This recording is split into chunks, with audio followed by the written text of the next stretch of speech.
Hey, welcome back. How did you do helping the people that you already knew and the people that you didn't know? This is a muscle I want you to continue to build.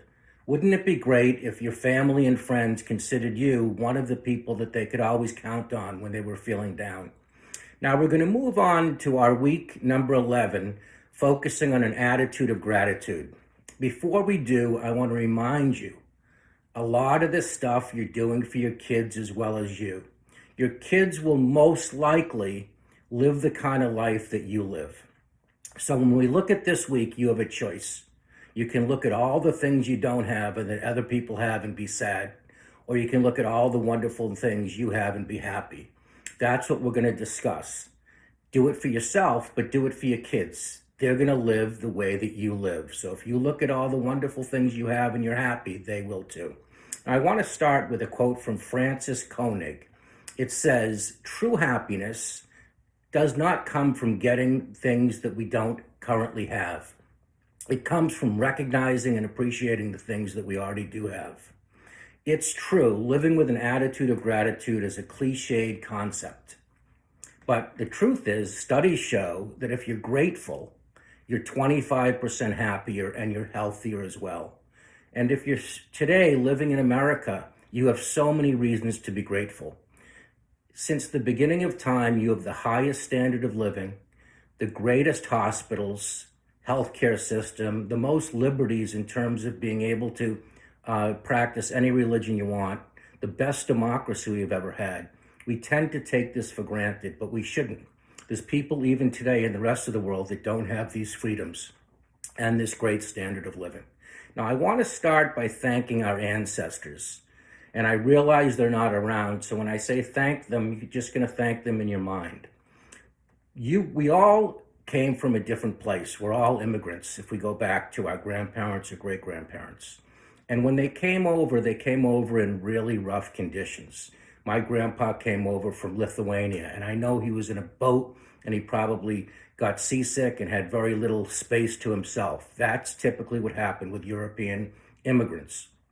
And if you're coming from the South, many people walked all the way from Central America to Mexico to America, and we know how difficult it's been to get into the borders.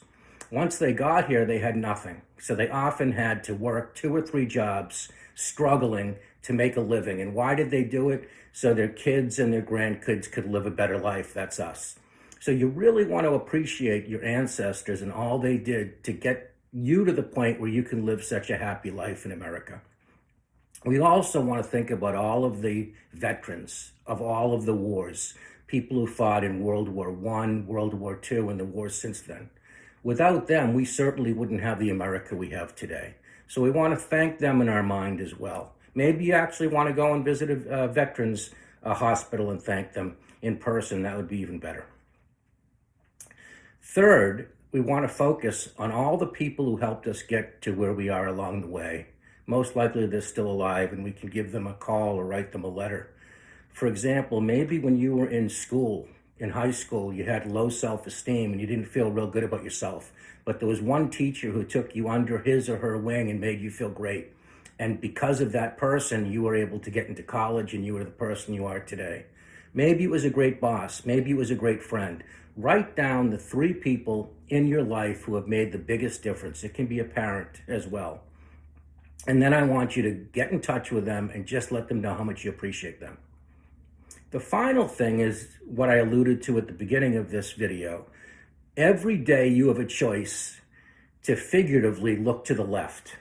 And as we look to the left, we can see all of the people who have more than us, all the people we think are luckier than us and feel really bad. But at the exact same time, we can look to the right and see all the people who have less than us. You know, people in Africa today still live in one room, dirt floor, the whole family. And you know what's amazing? They're happier than we are. So your choice is to look to the right and feel great about what you have as opposed to looking to the left and feeling like you don't have what other people have. So let me repeat the goal for today. Living with an attitude of gratitude. We're going to start out by appreciating our ancestors who came here. Rough conditions. When they got here, they had to work their tails off and they did it for us.